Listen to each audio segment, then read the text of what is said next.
அருமையான வார்த்தை. நம்முடைய சகோதரியாகிய பெய்பாவை குறித்து நற்சான்று அளிக்க விரும்புகிறேன். இவர் கெங்கிரேயாவில் இருக்கும் சபையில் திருத்தொண்டராய் இருக்கிறார். இது திருவிலியத்தில் சொல்லப்பட்டிருக்கு. நம்ம வைத்திருக்கிற பவர்ல கெங்கிரேயா ஊர் சபை ஊழியக்காரராகி நம்முடைய சகோதரி பெபேயாளை நீங்கள் கர்த்தருக்குள் பரிசுத்தவான்கள் அப்படி ஏற்றுக்கொண்டு திருத்தொண்டராக ஏற்றுக்கொள்ளுங்கள், பரிசுத்தவான்களாய் ஏற்றுக்கொள்ளுங்கள் என்று சொல்லு. ஆண்டோடைய ஊழியக்காரராய் அவர் அந்த பவுலடிகள் அந்த ரோமர் திருச்சபைக்கு எழுதுகிறார். இது ஒரு பெண்ணின் அமைப்பு. பெண்களின் விடுதலையை பற்றி பேசுகிறோம், பெண்களின் எழுச்சியை பற்றி பேசுகிறோம். பெண்கள் தினம் கொண்டாடப்படுகிறது. பெண்கள் இல்லாம ஒரு மனிதனால் வாழ முடியும்னா அது 99 விழுக்காடு வாழ முடியும்.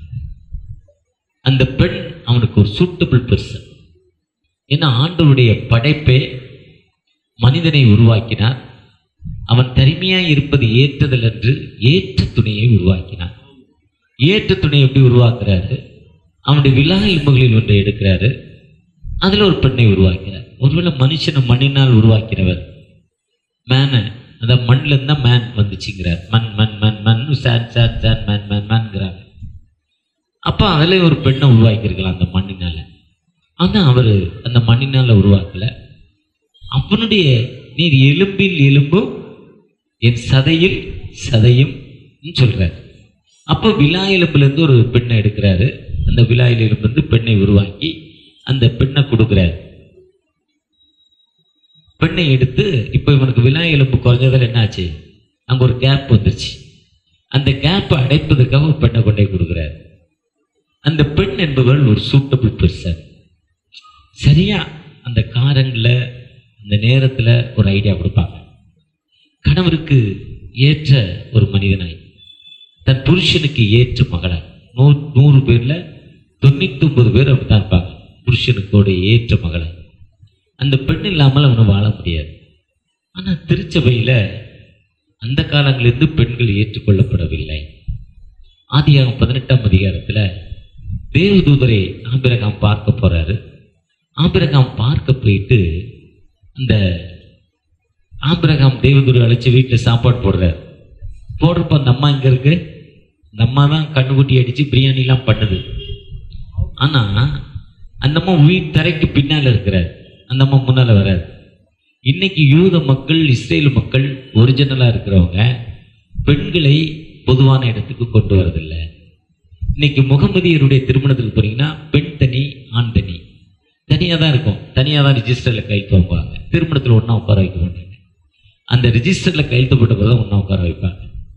பெண்களுக்கு தனி சாப்பாடு திருமணத்தில், ஆண்களுக்கு தனி சாப்பாடு. ஒருவேளை இப்போ நாங்கள் போனோன்னா எங்களை என்னுடைய ஒய்ஃபு நானும் கடந்த 3 மாதங்களுக்கு முன்னால் ஒரு திருமணத்துக்கு போனோம். எங்களை ஒரு இடத்துல உட்கார வச்சாங்க. அந்த பெண்கள், அந்த முகமதிய பெண்கள் நம்மளோடு வந்து இருக்க மாட்டாங்க. இன்னும் அவங்க பின்தங்கின நிலைமையில இருக்காங்க. ஆனா பவுலடிகள் தெளிவா சொல்றாரு, பெண்களுக்கு திருச்சபையில் பேசுவதற்கு அதிகாரம் இல்லைங்கிறார். பெண்களை திருச்சபையில் பேச விடக்கூடாதுங்கிறார்.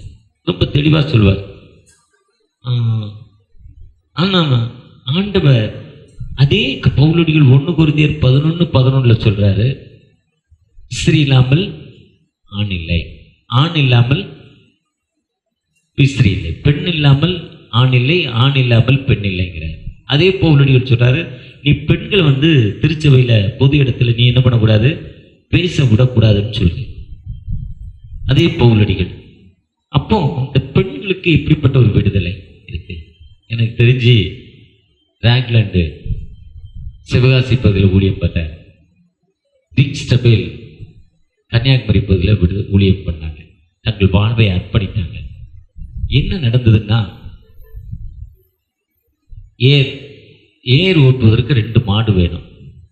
ஒரு கலப்பை இருக்கும், நோக்கா இருக்கும். நோக்காத மாட்டோட 2 கழுத்துல வச்சிருவாங்க. 2 மாட்டோட 2 கழுத்துல நோக்கா நடுவில் சென்டரில் ஒரு மரம், அதுக்கு பின்னால ஒரு கத்தி, ஒரு அந்த பூமியை கிழிக்கிறதுக்கு ஒரு கத்தி, அதுக்கு பெயர் கலப்பை.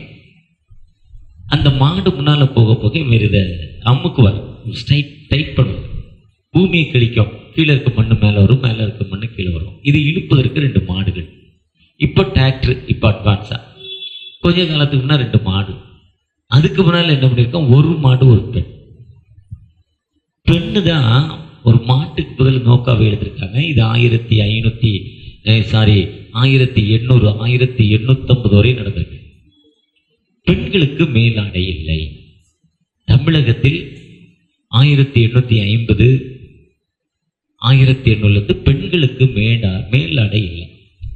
ஒன்று மேல் ஜாதி மக்கள் மட்டும் மேலாடை போட்டிருக்காங்க. கீழ் ஜாதி மக்கள் பெண்களுக்கு மேலாடை இல்லை. ஒன்று மேல் ஜாதி மக்கள் அந்த பெண்களை ரசிப்பதற்கும், பெண்களுக்கு அந்த சமுதாயத்தில் பொது இடங்கள் இல்லை.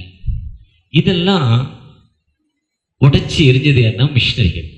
மிஷன் வந்துதான் அடிமைப்பட்ட பெண்களுக்கு விடுதலை கொடுத்திருக்கிறார், அடிமைப்பட்ட பெண்களுக்கு வாழ்வு கொடுத்திருக்கிறார். இது 1800க்குள்ள 1850க்கு முன்னால இந்தியாவில் தமிழகத்தில் இந்த பக்கம் மதுரை, சிவகாசியில், கன்னியாகுமரியில் நிறைய இடங்கள்ல நடந்திருக்கு. அந்த பெண்கள் அடிமைப்பட்டு கிடந்திருக்காங்க. அந்த பெண்கள் திருச்சபைக்குள் நுழைவதற்கு ஒரு அதிகாரம் கொடுக்கப்படவில்லை. அந்த அதிகாரம் கொடுக்கப்படாத காலத்துல அந்த பெண்கள் அடிமைப்பட்டு கிடக்கிறாங்க. ஒருவேளை பவுலடிகள் சொல்றார், பெண்கள் திருச்சபையில் பேசுவதற்கு இடம் இல்லை. பவுலடிகள் தான் சொல்லுவார். அவர் அங்கேயும் பேசுவார், இங்கேயும் பேசுவார், இடத்துக்கு தகுந்த மாதிரி பேசுவார். ஆனா அந்த பெண்கள் இன்னைக்கு இல்லைன்னா இன்னைக்கு இந்த சமுதாயம் முன்னேறி இருக்கு. பெண்கள் நாட்டின் கண்கள் சொல்றாங்க. பெண்கள் அன்னைக்கு நம்ம பழைய சரித்திரம், கண்ணகி சரித்திரத்தை பார்த்தீங்கன்னா, கோவலர் எல்லாத்தையும் விட்டுட்டார், ரோட்ல நிற்கிறார். அன்னைக்கு அந்த அம்மா தன் சொந்த நகையை தான் எடுத்து கொடுத்து, தமிழ் பாரம்பரியம் எப்படி இருக்குது, சொந்த நகை எடுத்து கொடுக்குது. இப்போ இதை வித்து நீ பிசினஸ் பண்ணி படைச்சிக்குவா.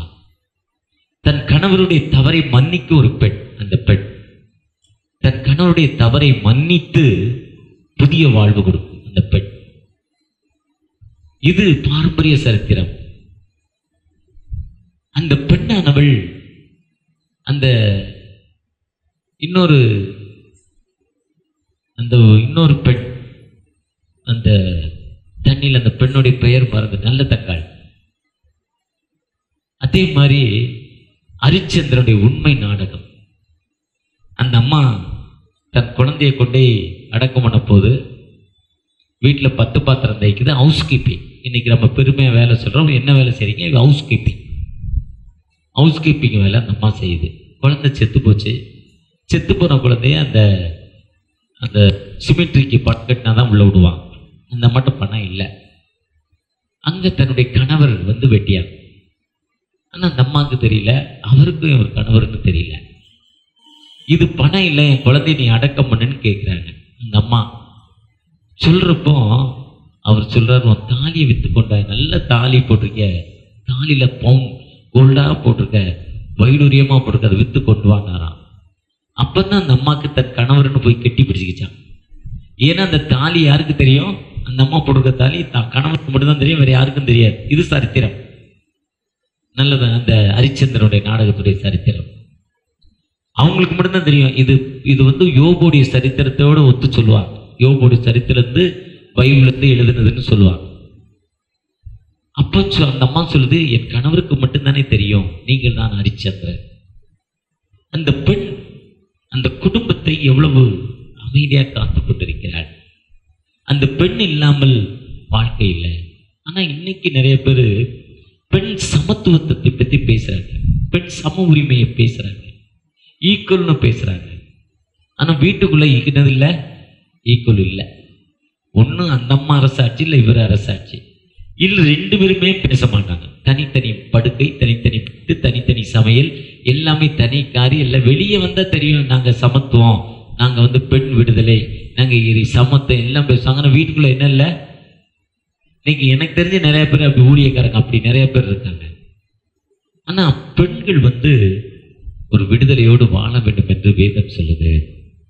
ஆண்டவர் அந்த பெண் அடிமைப்பட்டு கிடக்கிறார்கிற ஒரே காரணத்துக்கு தான் அவர் உயிரோடு எழுந்த பிறகு மரியாளுக்கு முதல் தரிசனத்தை கொடுக்கிறார்.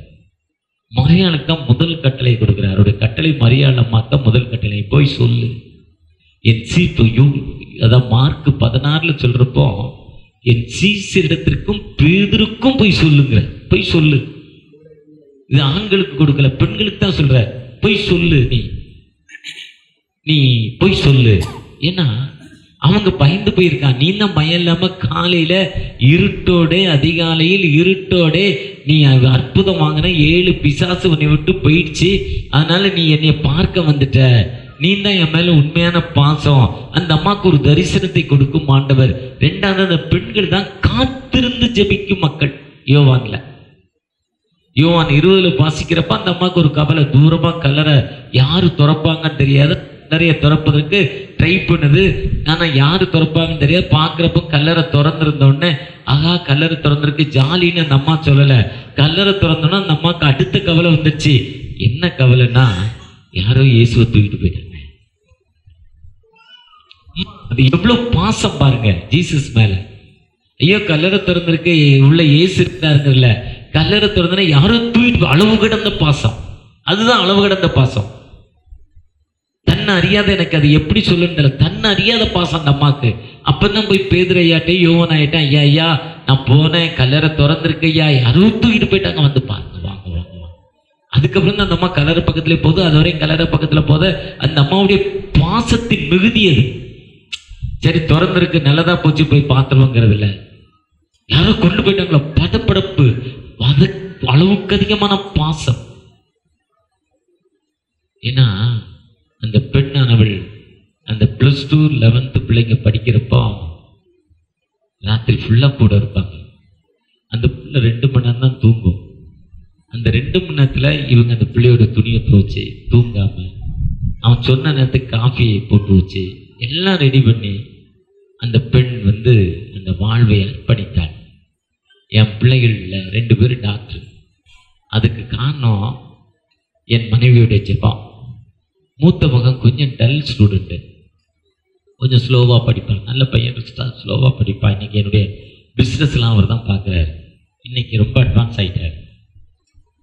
ஆனால் என் மனைவியுடைய அந்த ஜெபம், என் மனைவியுடைய காத்திருந்து அந்த பிள்ளைக்காக ஜெபிப்பது, அந்த பிள்ளை மேலே கையில் வச்சு ஜெபிப்பது, அந்த ஜெபம் தான் அன்னைக்கு அவன் ஒரு மனிதனாக இருக்கிறான். ஒரு குடும்பம் முன்னால பொண்ணுன்னா அந்த பெண். அதுதான் அந்த பெண்ணானவள் காத்திருந்த அந்த கல்லறையில யோவானும் பேதுரும் போயிட்டாங்க. போயிட்ட பிறகு மரியாள் அந்த இடத்துல காத்திருந்து ஜெபிக்கிறாங்க.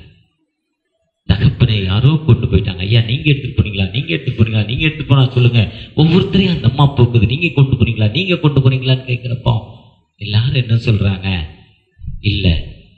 அப்போ அந்த அம்மாவுடைய காத்திருப்பு, அதான் கத்திற்கு காத்திருவர்கள் பொது பலனடைந்து கழுகுகளை போல சிறைகளை அடைத்து பார்ப்பார்கள். யாருக்கு ஆண்டவருக்காக காத்திருக்கிறோமோ அப்போ உயிருள்ள இயேசுவை கண்டுகொண்டாங்க. அப்ப அந்த பெண் விடுதலையை விரும்பும் வேதம், பெண் வாழ்வை விரும்பும் வேதம். அந்த பெண்ணு தான் அந்த குடும்பத்தை நடத்த முடியும். அந்த பெண்ணு தான் அந்த குடும்பத்தை நடத்த முடியும். அதுதான் சொல்ற, அவளை ஏற்றுக்கொள்ளுங்கள், ரிசீவ் பண்ணிக்கோங்க. நீங்க திருச்சபையில ஏற்றுக்கொள்ளுங்க. ஒரு இடத்துல சொல்றப்போ நீ ஏற்றுக்கொள்ளக்கூடாதுன்னு சொன்ன ஆண்டவர், மற்ற இடத்துல சொன்ன அதே பவுலடிகள் என்ன சொல்றாரு, ஏற்றுக்கொள்ளுங்கள். பெண்களுக்கு திருச்சபையில் பேசுவதற்கு இடம் சொன்ன அதே பவுலடிகள் இந்த இடத்துல சொல்றாரு, நீங்க அவளை ஏற்றுக்கொள்ளுங்கள் என்று சொல்லுகிறார். ஒருவேளை நாம் நம்ம திருச்சபையில் இல்லை, நம்ம வீட்டிலையும் நம்ம சமூகத்திலையும் அந்த பெண்களுக்காக அர்ப்பணிப்போடு நமக்கு என்ன உரிமையோ அந்த உரிமையை நாம் பெண்களுக்கு ஆண் மக்களாகிய நாம் கொடுக்கிறப்போ, பெண் மக்களாகிய நீங்கள் உங்கள் கணவருக்கு ஏற்ற உரிமையை கொடுக்கிறப்போ, 2 பேரும் ஒன்னா சேர்ந்து போறப்போ அந்த குடும்பம் ஒரு சிறப்பான குடும்பம். அந்த குடும்பம் ஒரு முன்னேற்றமான பாதையில் செல்லும் ஒரு குடும்பம். அந்த குடும்பம் எல்லா நிலையிலும் அமைதியாய் வாழும் குடும்பம். அந்த பெண் இல்லாமல் அந்த குடும்பம் வாழ முடியாது. அந்த பெண் வாழ்க்கையில் ஒரு முக்கியமான பெண். அந்த பெண்ணுக்காக இயேசு கிறிஸ்து தன் வாழ்வையை அர்ப்பணிக்கிறார். நாம் எப்படி அர்ப்பணிக்கிற மக்களாய் காணப்படுகிறோம். பிரிவினை என்பது திருச்சபையில பெண் விடுதலையில் மட்டும் இல்ல, திருச்சபைகள் எல்லாம் பிரிந்து கிடைக்கிற ஒரு திருச்சபையாய் காணப்படுகிறது. இயேசு கிறிஸ்து வந்ததின் நோக்கம் இருளில் வாழும் ஜனங்கள் பெரிய வெளிச்சத்தை காண்பதற்காக வந்தார். இயேசு இந்த உலகத்திற்கு வந்த நோக்கம் எல்லா மக்களுக்கும் மிகுந்த சந்தோஷத்தை உண்டாக்குனாச்சு. இயேசு இந்த உலகத்திற்கு வந்த நோக்கம் எந்த மனுஷனையும் பிரகாசிக்கிற ஒளியே அந்த மெய்யான ஒளி. பாகுபாடு, திருச்சபையில பாகுபாடு இருக்கக்கூடாது, திருச்சபையில வேற்றுமை இருக்கக்கூடாது. திருச்சபையில் ஆண்டவர் முன்னிலையில் அவர் படைப்பில் எல்லாம் சமம். அதுதான் கலாத்தியர் 3:28 சொல்றப்போ, யூதன் என்றுமில்லை, கிரேக்கன் என்றுமில்லை, அடிமை என்றுமில்லை, ஆண் என்றுமில்லை, பெண் என்றுமில்லை. கொலோசியர் 3:11 எல்லாரும் ஒண்ணுங்கிறார். 1 கொரிந்தியர் 1 பிரிவினை பற்றி பேசுறப்ப, நான் கேபா, பவுல், நான் நீ அப்பலோ, இந்த பிரிவினை எல்லாம் வேண்டாம், திருச்சபையில் எல்லாரும் ஒண்ணு. ஏன்னா எப்படி பெண்களை பிரித்து வைத்தோமோ அதே மாதிரி ஜாதிய பிரிவினை, திருச்சபைகளுடைய பிரிவினை காணப்படுது. அதுதான் அப்போஸ்தலர் 10 கொர்நேலியு கடவுளுக்கு பயந்தவன், தானம் தர்மங்கள் செய்தவன். அப்போஸ்தலர் 1 கொர்நேலியு சொல்றப்போ, ஆண்டவர் பேசுறப்போ, உன் தான தர்மங்கள், உன்னுடைய தர்மங்கள் எல்லாம் நினைக்கப்பட்டுருச்சு, நீ கடவுளுக்கு பயந்திருக்கிற, கடவுளுக்கு பயந்தவன்ல தான தர்மம், எளிமையான மக்களுக்கு நீ உதவி செய்யற, அதெல்லாம் என்னுடைய சமூகத்துல ஏற்றுக்கொள்ளப்பட்டிருக்கு, நினைவுக்கு வந்திருக்கு. அதனால நீ நல்ல பையன், உனக்கு தூயனுடைய மகிமை நான் கொடுக்கணும். என்னுடைய சீஷன், என்னுடைய மகன், என்னோடு இருந்தவர் பேதுரு இருக்காரு, நீ 2 பேரை அனனியா வீட்டுல இருக்கிறாரு, அங்க போய் ஒரு ஆள் அனுப்பு, நீ அங்க போய் பேதுருவை கூட்டிட்டு வான்னு சொல்ற. கொர்நேலியுக்கு அந்த பேதுரு யாருன்னு தெரியாது, அவர் ஒரு யூதன் அல்ல. ஏன்னா அதுவரை எப்படி இருக்குன்னா, நாங்கள் விருத்த சேதனம் பண்ணப்பட்டவர்கள், நாங்கள் யூத மார்க்கத்தை சேர்ந்தவர்கள், இஸ்ரேல் மக்கள், நாங்கள் உயர்ந்த மக்கள். அந்த அப்போஸ்தலர் 28 பவுலடிகள் சொல்றப்போ, நான் யூதன், நியாயப்பிரமாணத்தின்படி வளர்க்கப்பட்டவன், பக்தி வைராக்கியத்தில் நிலைத்திருந்தவன் சொல்றார். தன்னுடைய பெருமை அங்க நிலைநேற்றார். யாரு? பேதுரடிகள். ஆனா இதெல்லாம் இருக்கிறவரை ஒண்ணுமே இல்லடா, நான் ஒண்ணுமே இல்லை, எல்லாவற்றையும் நஷ்டமும் குப்பையுமாய் கதறுகிறேன் என்று தூக்கி போட்டேன்.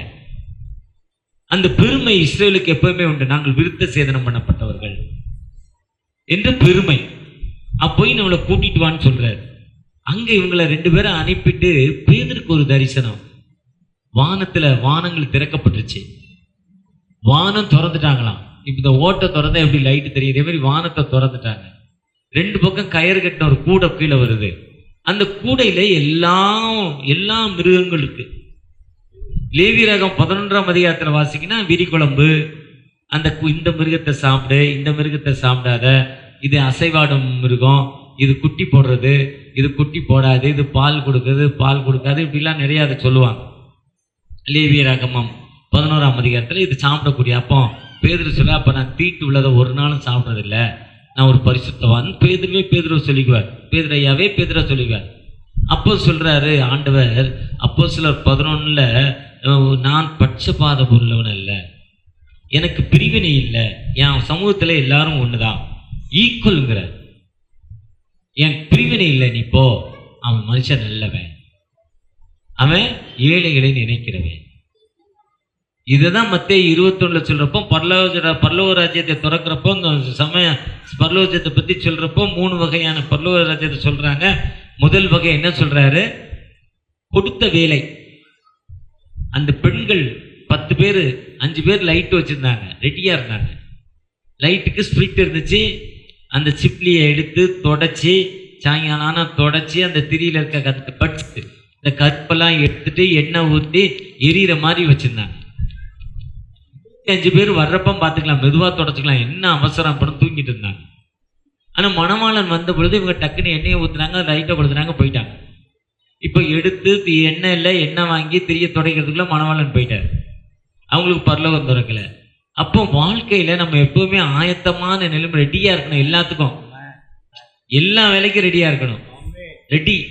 தூங்கிட்டு இருக்கக்கூடாது, தூக்கத்தை விரும்பக்கூடாது, ரெடியா இருக்கணும். காலையிலே 7 மணிக்கு காஃபி தர சொல்லிட்டோம். நேற்று ஒரு கிராமத்தில் முந்தாள் ஒரு கிராமத்தில் இருந்தேன், 7 காஃபி தர சொல்லிட்டேன். கிராமத்தில் பயங்கரமான குளிர். எங்க இந்த சிலிகுரிக்கு மேலே டார்ஜிலிங் பக்கத்தில் கிராமங்களில் படுத்திருந்தேன். கிராமத்துக்கு போயிருந்தேன். இதுவரை நான் போகாத கிராமம். நான் அங்கே போயிருக்கப்போ இந்தியா இப்போ நம்ம பகுதி ஒரு 50 வருஷத்துக்கு முன்னால் அப்படி இருந்தது. கொடைக்கானல் ஊட்டிக்கு போனீங்கன்னா நிறையா கிராமத்துக்கு பஸ்ஸு போகாது, மெயின் ரோட்டில் மட்டும்தான் பஸ். 50 வருஷத்துக்கு முன்னால் மெயின் ரோடு மட்டும் தான் பஸ்ஸு போகும். மெயின் ரோட்லேருந்து கிராமத்துக்கு 5 கிலோமீட்டர் தரையில் தலைகீழே நடந்து போனோம். அதுக்கு முன்னால் ஒரு 20 வருஷத்துக்கு முன்னால் கீழே இருந்தே பெரிய குளத்துலேருந்தே கொடைக்கானலுக்கு நடந்தான் போனோம். அங்கே போய் 70-80 கிலோமீட்டர் கடையில் நடந்து போவாங்க ஒரு நாளைக்கு. தரையில் கத்திரிக்காய் கருவாடுலாம் எடுத்துக்கிட்டு அந்த கிராமத்தில் இருக்க மக்களுக்கு விற்க போனார் ஜெயராஜ் நாடாருங்கிற ஒரு பஸ் கம்பெனிக்காரு. அவர் போனவர் தான் வெள்ளக்காரன் கூட சேர்ந்து மிஸ்டரி அந்த பஸ்ஸு வாங்கி கொடுத்து இதை ஓட்டு பாடினார். அப்போ ஜெயராஜ் நாடார் என்ன பண்ணார், டிரைவிங் கற்றுக்கிட்டு வெள்ளக்காரன் கூட டிரைவிங் கற்றுக்கிட்டு அந்த பஸ்ஸை ஓட்டி கிராமத்துக்கு அந்த வத்தலகுண்டில் இருந்தோம், பெரிய குளத்துல இருந்தோம், திண்டுக்கல்ல இருந்தோம் அங்கே கொடைக்கானலுக்கு பஸ்ஸு போச்சு. கொடைக்கானலுக்கு பஸ்ஸு போகிற வழியில் இப்போ அந்த பெருமாள்புரம்னு ஒரு ஊர் வரும். இப்போ இதில் கூட யாரோ ஐயா பேர் பெருமாள் பீட்டர் ஏதோ சொன்னாங்க ஒரு பேர். அப்போ எனக்கு அந்த கிராமம் தான் என் பெருமாள்புரம் ஞாபகம் வந்தது. பெருமாள்புரத்துலேருந்து ஒரு கிராமத்துக்கு 5 கிலோமீட்டர் நடந்து போனேன். 1.5 மணி நேரம் நடந்து போயிருக்கேன். பிஸ்னஸ் மேட்டரா தலைகீழே இறங்குது, தலைகீழே ஏறுது. அங்கே போனால் ஒரு கிராமமே இருக்குது, 100-150 குடும்பம் இருக்குது. ஆனால் இன்னைக்கு அந்த கிராமத்துக்கே பஸ்ஸு போகுது. ஆனால் இன்னைக்கு இந்த பஸ்ஸே போகாத கிராமம் ஒரு ஜீப்பு தான் போகுது. 3 நாள் டிராவல் பண்ணேன், வியாழன் வெள்ளி சனி. இப்போ இன்னைக்கு என்னால் என்னுடைய உடம்புகளெல்லாம் அசைக்க முடியல. நான் கிட்டத்தட்ட ஒரு 45 வருஷமா டிராவல்லே இருக்கிறேன். இதுவரை இப்படி ஒரு கஷ்டமே நான் பட்டதில்லை. அவ்வளோ மோசமான கிராமங்கள், போக்குவரத்தே வசதி இல்லாமல் பஸ்ஸு போல ப்ரைவேட் வண்டி மட்டும்தான் போகுது. அந்த அளவுக்கு பின்தங்கின மக்கள். அதை கனெக்ட் பண்ணுறப்ப நமக்கு பின்னால் 50 வருஷத்துக்கு 60 வருஷத்துக்கு பின்னால் இருக்காங்கன்னு. அவங்க நம்மோடு வரணும்னா 50-60 வருஷம் ஆகணும். ஒருவேளை ரோடே இல்லைன்னும் அந்த கிராமங்களுக்கு. அப்படிப்பட்ட பின்தங்கின கிராமங்கள் இருக்கு. நம்ம அப்படி கிராமங்கள்லாம் இருந்த மக்களுக்கு மிஷினரிகள் தான் வந்து என்ன பண்ணாங்க, வாழ்வு கொடுத்தாங்க. மிஷினரிகள் தான் வந்து அங்கே கொடைக்கானல், வால்பாறை, ஊட்டி வெள்ளக்காரங்க வந்து நடந்து போய் அந்த ஃப்ளைங்கில் காட்டு மனிதர்களாக இருந்தாங்க. மக்கள் தொகை என்ன பண்ணால் மேல் ஜாதி மக்கள் நசுக்கிறான். இந்த அடிதாள முடியாமல் வேலை செய்ய முடியாமல் தன் மனைவி தன் பிள்ளைகளோடு காட்டுக்குள்ளே போயிருந்தான். அங்கே கிடைக்கிற பழம் எதையோ வச்சு சாப்பிட்டு அவன் குடும்பம் அப்படியே டெவலப் ஆகுது. அதுதான் ஒரு கிராமம். அப்படி கிராமங்களை நான் போக்குவரத்து வசதி இல்லாமல் அந்த கிராமத்துக்குள்ளேயே இருக்கான். எல்லா நிலையிலும் அந்த கிராமத்துக்குள்ளே இருக்கிறான். அவங்க சரித்திரம் அதுதான் அஸ்ஸாமில் அந்த அஸ்ஸாம் அருணாச்சலையும் அஸ்ஸாம்லேயும் அந்த குடும்பத்துக்கு பேர் மிஸ்ட் பீப்புள் என்று பெயர். மிஸ்ட்னா தொலைந்து போனவர்கள் என்று பெயர், மிஸ்ட் பீப்புள். இன்னைக்கு அந்த மக்கள் கிராமத்தில் வாழ்ந்து கொண்டிருக்காங்க. அவங்க வீடு வந்து தரையிலேருந்து 8 அடி உயரத்தில் இருக்கு. கீழே பூச்சி, கொடிய பூச்சிகள் கீழே ஊறும் பிராணிகள், பாம்பு, அதே மாதிரி கொடிய பிராணிகளுக்கு தரையோடு இருக்க முடியாது. 2வது எர்த்குவைக் வருமா, கீழே தள்ளி விட்டுருமா, வெள்ளம் வருமா. அதனால அவங்க பூமியிலேருந்து 8 அடி உயரம் தான் அவங்க வீடு. மூங்கிலில் கட்டி வச்சிருக்காங்க. தரை எதுனா தரைக்கு மேலே மூங்கில் தட்டு தான். மூங்கில் தட்டுக்கு மேலே ஒரு தகடை போட்டு அதில் தான் சோறு பொங்குறான். மூங்கில் தட்டிக்கு மேலே அவங்க உணவு என்ன, மூங்கில் அரிசி தான். 100 வருஷத்துக்குள்ள வர்ற அந்த மூங்கிலேருந்து ஒரு அரிசி வருது. எப்படி நம்ம நெல் வர்ற மாதிரி அந்த அரிசி வருது. அந்த அரிசி தான் அவங்க உணவு. அந்த அளவுக்கு அந்த மக்கள் வாழ்ந்து கொண்டிருக்காங்க. அதே மாதிரி இந்த மக்கள் ஒரு முன்னேற்றம் இல்லாத பாதையில் பின்தங்கின மக்கள் இருக்காங்க. அப்படி பின்தங்கின மக்கள் மத்தியில் மிஷினரிகளுடைய வாழ்க்கை ரொம்ப பின்தங்கி இருக்கு. அவங்க அடிமைப்பட்டு கிடந்தாங்க. அடிமைப்பட்டு கிடக்கிற அவங்க வந்து ஒரு நீதி உள்ள மக்களாய் கொடுத்த வேலையில சரியா இருந்தாங்க. மத்தேயு 25 ஆயத்தமா இருந்தாங்க. 2வது 1 2 ஆக்கணும். ஜபஸ்டின் சொன்னார், வாடகைக்கு வந்தேன், ஜெபம் பண்ணேன், தூர பார்வையோடு ஒரு சர்ச் இப்படி இருக்குன்னு நான் போட்டேன். இன்னைக்கு ஒரு இடத்த எனக்கு தந்திருக்கிறாரு. ஆனால் எனக்கு அந்த இடத்த தந்துட்டான்னு ஜபஸ்டின் என்ன பண்ணக்கூடாது, வீட்டில் தூங்கக்கூடாது. தாவீதுக்கு அவங்க பெற்றோர்கள் அவங்க அண்ணன் தம்பி இடத்த கொடுத்துட்டாங்க. அதனால பிரச்சனை இல்லை தாவீதுக்கு. அப்படித்தானே, மேல் விட்டுற அண்ணன் தம்பிக்கு இடத்த கொடுத்துட்டாங்க. ஆனால் நம்ம கொடுத்த வேலையில் என்ன பண்ணோம், அந்த 5 பேர் இருந்தாங்க. 5 பேர் பாருங்க. அந்த அவர் நம்மோட கொர்நேலியு வந்திருக்கிறாரு. அவங்களுக்கும் அவங்க அண்ணன் தம்பி இடத்த அந்த சுதந்திரபுரத்தில் கொடுத்தாங்க. பார்த்தாருங்க, என்ன பிரச்சனையே தெரியல. தம்பிட்ட தூக்கி இடத்த கொடுத்து 25,000 ரூபாய் வாடகை கொடுத்து கொருக்குப்பட்டி இந்தியன் ஆயிலுக்கு முன்னாடி வந்துட்டேன். 25,000 ரூபாய் 50,000 ஒரு மாதத்துக்கு வாடகையாம். ஏதோ வாடகை கொடுத்து வாடகை தேனா என்ன பிரச்சனை, எதுக்குன்னு அதை பங்கு பின்னால கஷ்டம்டா. என்னைக்காவது சர்ச்சு வளர்ந்த அன்னைக்கு கஷ்டம். அப்போ அந்த இடத்த என்ன பண்ணணும், இனிமே நமக்கு அந்த இடம் வேணும்னு அவர் என்ன பண்ணணும், ஜெபம் பண்ண ஆரம்பிச்சிருவாரு. கொடுத்த வேலையில் என்ன பண்ணணும், சரியா இருக்கும். அவன் தான் பரலோகத்துக்கு போக முடியும்னு மத்தேயு 25 செகண்ட் ஷிப் பரலோகத்தை பத்தி சொல்லுது.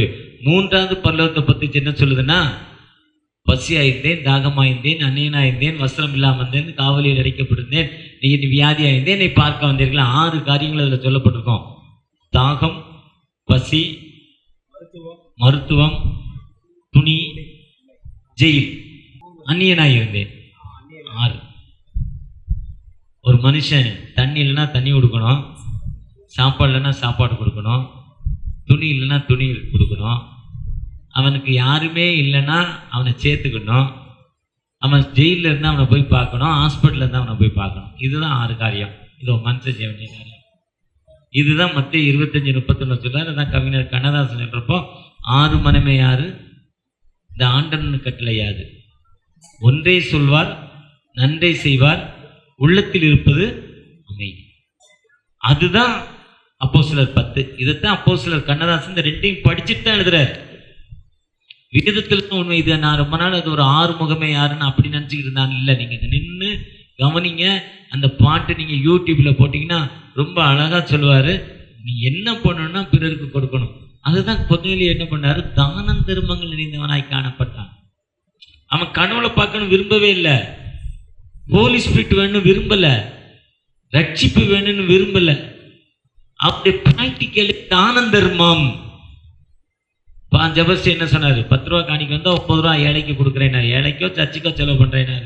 சர்ச்சுக்கு பெயிண்ட் அடிச்சதை சொன்னாரா, இல்லை சர்ச்சு பாய் வாங்கினதை சொன்னாரா, ஏழைக்கு கொடுத்ததை சொன்னாரா தெரியல.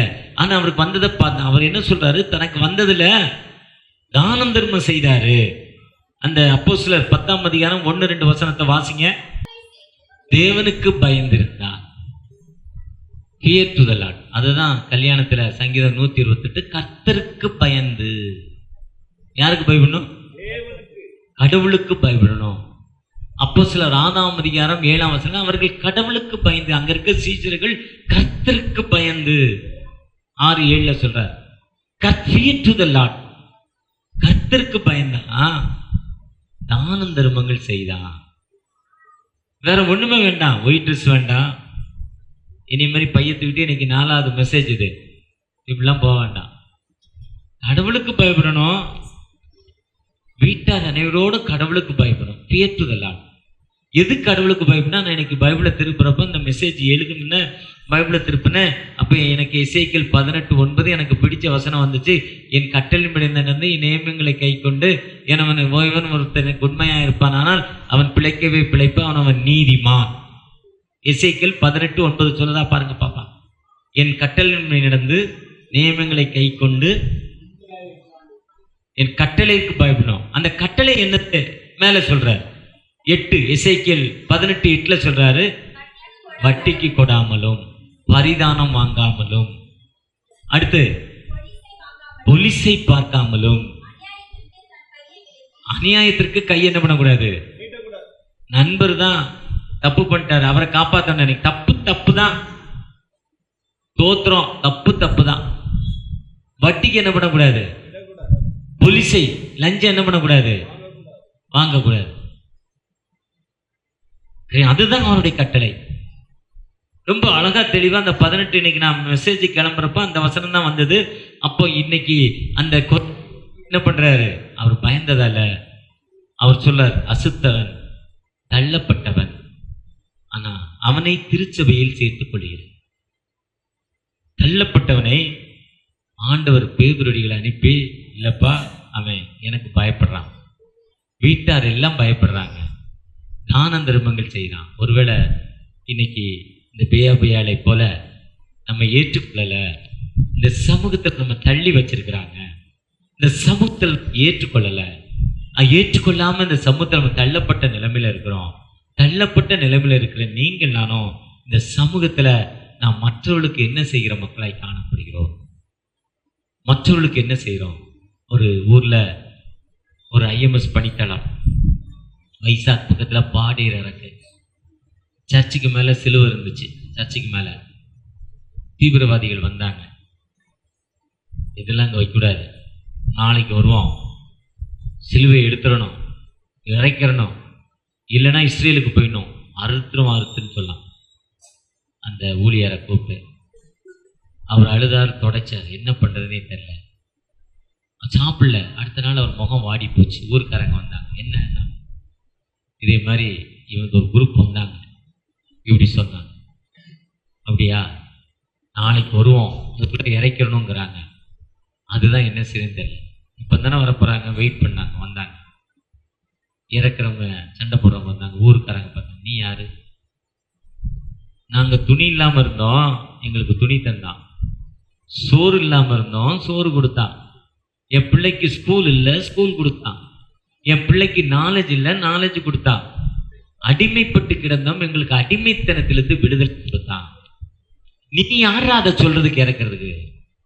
இதுவரையும் நீர் என் வயலில், அந்த வீரபாண்டிய கட்டவங்களை சொல்ல மாதிரி, என் வயலில் நீர் பாய்ச்சாயா, என் பெண்களுக்கு, என் குல பெண்களுக்கு மஞ்சள் அரைத்து. அதே மாதிரி அந்த மக்கள் கேட்கிறான், என் பிள்ளைக்கு நீ சோறு கொடுத்தியா?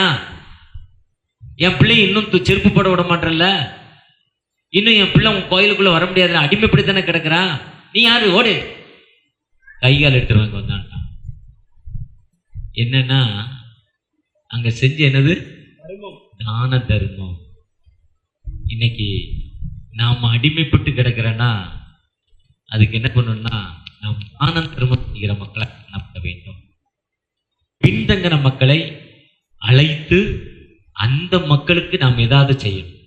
அதுதான் கிறிஸ்தவம், ஊழியம். அதுதான் ஒர்ஷிப், அதுதான் மாடல் லைஃப்.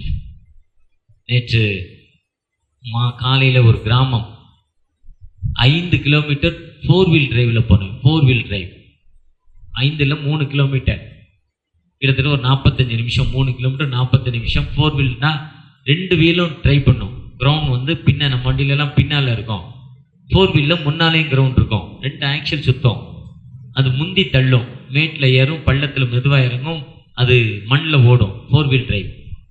பீச்சுக்கு போனீங்கன்னா 4 வீல் டிரைவ் வச்சுருப்பான். அது இப்படி இப்படி எங்களை ஆட்டிச்சு, ரொம்ப ஆட்டிச்சு. அதுக்கப்புறம் அந்த வண்டியும் போகாது. ஒரு 2 கிலோமீட்டர் அதுக்கப்புறம் நடக்கணும். 2 கிலோமீட்டர், அது ஒரு 40 நிமிஷம். 2 கிலோமீட்டர் நடப்பதற்கு தலைகீழ பள்ளத்தில் போனோம், மேலே ஏறணும், அப்படி கஷ்டப்பட்டு வந்தோம். 25 ஏழை பிள்ளைகள் படிக்கிறாங்க. அழகா இருக்கு பிள்ளைகள்னா, கலர் அவங்க அந்த சைனீஸ், அந்த சைனீஸுடைய வித்து, ரொம்ப அழகு பிள்ளைகள். 25 ஏழை பிள்ளைகள். அதில் ஒரு சகோதரியை காட்டினாங்க, வாலிப வயது, 32 33 வயது இருக்கும், கணவன் இறந்து போனான். அந்த அம்மா 4 பிள்ளைகளை படிக்க வைக்குது. இன்னொரு அம்மா 40 வயசு இருக்கும், அங்கே யாராவது டூரிஸ்ட் வந்தால் 4 வீடு இருக்கா, 4 ரூம் இருக்குது, 2 ரூமை வாடகைக்கு வருது. 2 ரூமை அப்பா அம்மா பிள்ளைகளை உட்கார வச்சு படிக்க வைக்குது. அப்பா அம்மா இல்லை, அந்த பிள்ளைகளுக்கு அந்த அம்மா கல்வி கொடுத்து சோறு போடுது. கிட்டத்தட்ட அந்த பிள்ளைகள் ஒரு நாளைக்கு 1.5 மணி நேரம் நடந்து வராங்க. 1.5 ஹவர்ஸ் காலையில், மதியம் 1.5 மணி நேரம் நடந்து வராங்க. எந்த வித 1லேருந்து 5 வரைக்கும். அதுக்கப்புறம் அடுத்த ஸ்கூல் போனால் 60-70 கிலோமீட்டர் போனோம்.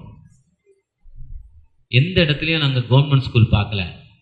ஒரு 150 கிலோமீட்டர் டிராவல் பண்ணுறப்போ கீழே லெவலில் வந்து சிலிகுடியிலேருந்து ஒரு 40 கிலோமீட்டருக்கு முன்னால் தான் ஒரு ஸ்கூல் பார்த்தோம், கவர்மெண்ட் ஸ்கூல். வேறு எங்கேயுமே ஸ்கூல் பார்க்கல, கவர்மெண்ட் ஆஃபீஸ் பார்க்கல. எந்தவித அடிப்படை வசதி இல்லாமல் மக்கள் வாழ்ந்து கொண்டிருக்காங்க. உண்மையாகவே இன்னைக்கு அப்படிப்பட்ட மக்களுக்கு நாம் தான தர்மம் செய்கிறப்போ இன்னைக்கு கிறிஸ்தவத்துக்கு விரோதமான மக்கள் யாருமே இல்லை. அந்த மக்களை நாம் ஏற்றுக்கொள்கிற மக்களாய் காணப்படுகிறோமா? அந்த பேழை, அந்த பின்தங்கின ஒரு பெண்ணை ஏற்றுக்கொண்டாங்க, திருச்சபையில ஏற்றுக்கொள்ளாங்க.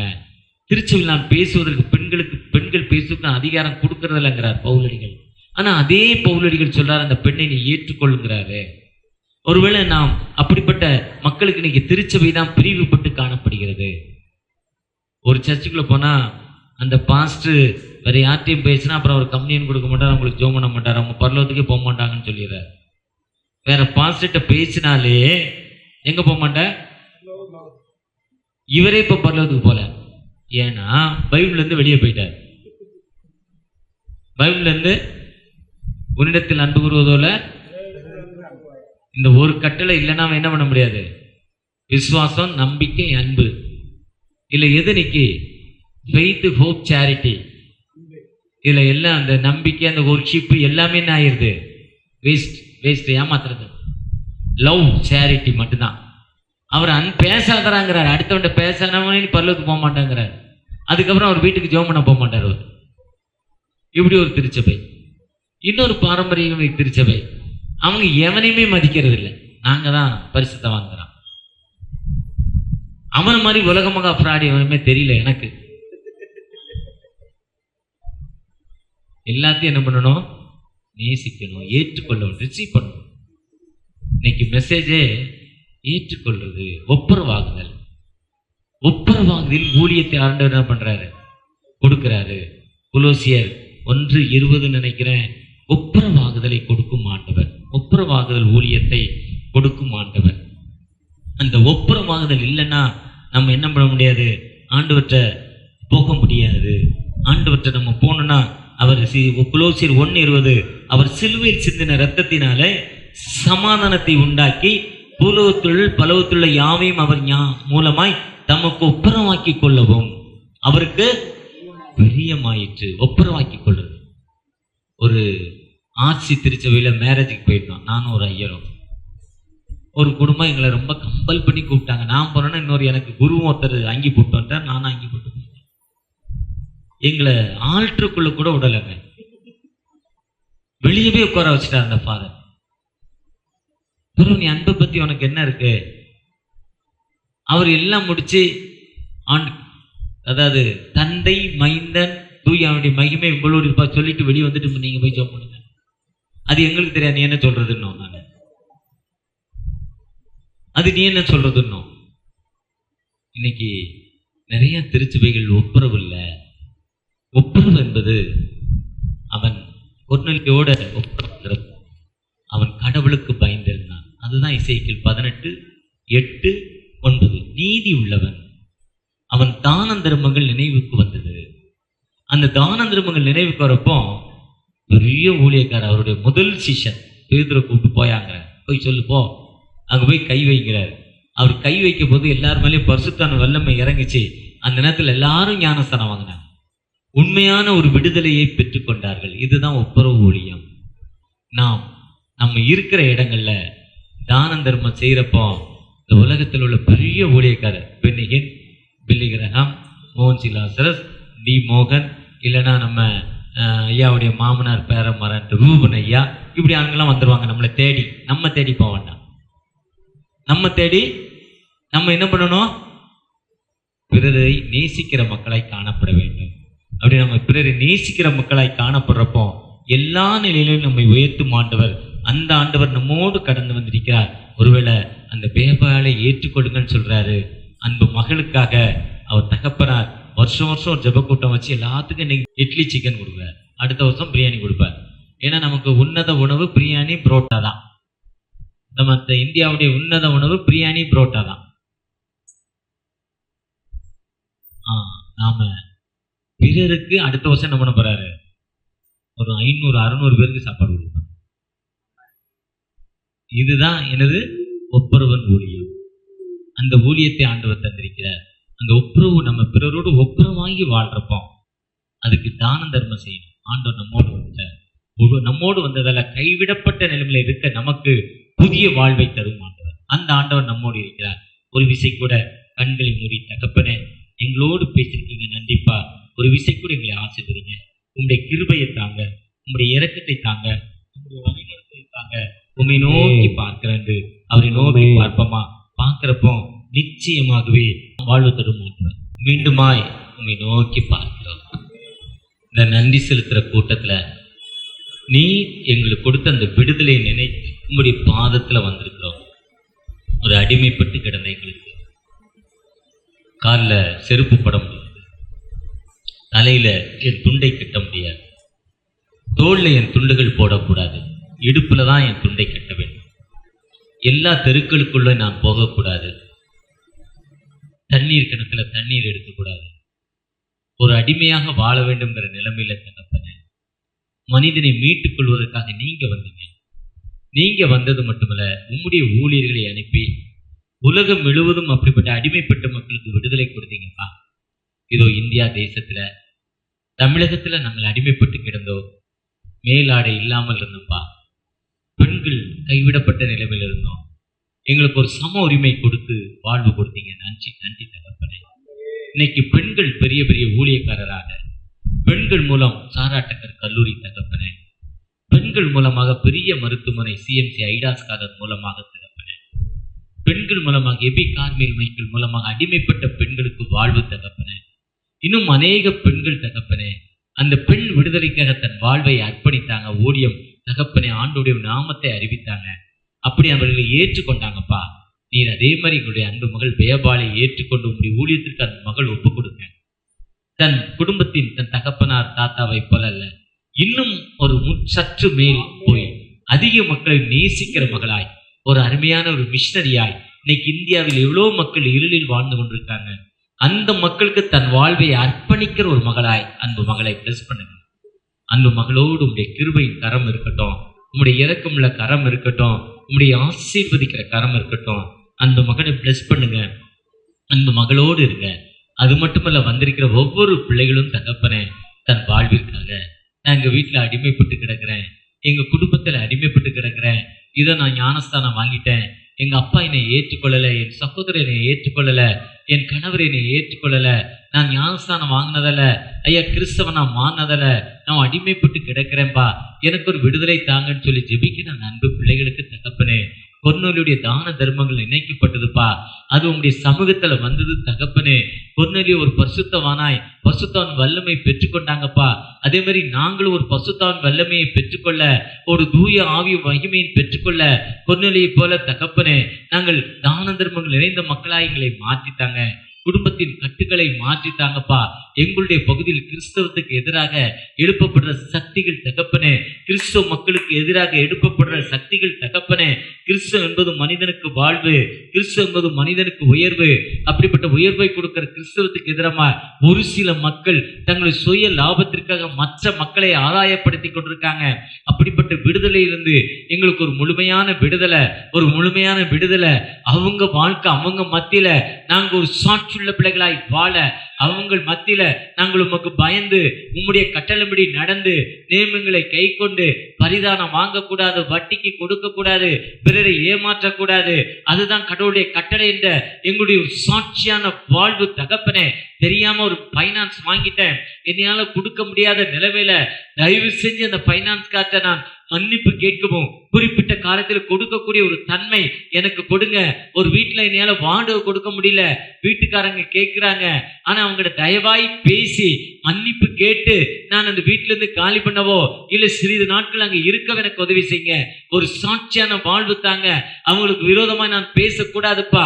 என் கையில பைபிள் இருக்கு, உங்களுடைய கட்டளைப்படி நடக்கணும், நியமங்களை கைக்கொள்ளணும். அவன் உண்மையுள்ள மனிதன், அவன் வாழ்வான், அவன் மரிப்பதிலிருந்து வேதம் சொல்லுதுப்பா. அப்படிப்பட்ட கட்டளின்படி நடக்க ஐயா அந்த பேயாலை ஏற்றுக்கொண்ட தகப்பன் எங்களை ஏற்றுக்கொள்ளுங்கப்பா. எங்களை ஏற்றுக்கொண்டு எங்களுக்கு ஒரு விடுதலையின் வாழ்வை கொடுங்க. எத்தனையோ மக்கள் கண்ணீரான வாழ்வுல கஷ்டமான சூழ்நிலை இந்த இடத்துல இருக்காங்க. அந்த மக்களுக்கு ஒரு புதிய விடுதலை, புதிய ஆசீர்வாதம் கொடுங்க. நாங்க நன்றி செலுத்துற மக்களாய் அடுத்த வருஷம் இதே ஜெபக்கூட்டத்துல ஆண்டவர் எங்களுக்கு விடுதலை தந்தா நாங்க ஒரு சாட்சி சொல்ல கிருபை செய்யுங்கப்பா. ஒரு புதிய வாழ்வு, ஒரு புதிய வல்லமை, ஒரு புதிய அபிஷேகம் ஒவ்வொருவரோடு தரப்போற தயவுக்காக கொடுங்க. அறுவடை மிகுதியா